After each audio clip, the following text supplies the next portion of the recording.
প্রাচীন ঐতিহ্য আর আধুনিক প্রযুক্তির এক অনন্য সংমিশ্রণ।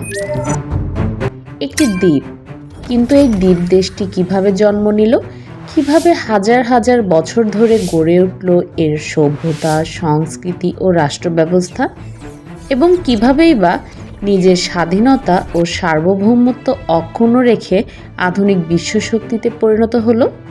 বলছি সূর্যের উদয় দেশ জাপান। আজ আমরা জানব জাপানের সেই দীর্ঘ ও বিস্ময়কর ইতিহাস। জাপানের ভূতাত্ত্বিক জন্ম। জাপানের ইতিহাস মানুষের আগমনের অনেক আগেই শুরু। জাপান মূলত একটি দ্বীপরাষ্ট্র, যা তৈরি হয়েছে প্রশান্ত মহাসাগরের প্যাসিফিক রিং অফ ফায়ার অঞ্চলে। এ কারণেই জাপানে পাহাড় বেশি, সমতল জমি কম, যা ভবিষ্যতে মানুষের জীবনধারা, কৃষি ও বসতির ধরনকে গভীরভাবে প্রভাবিত করে।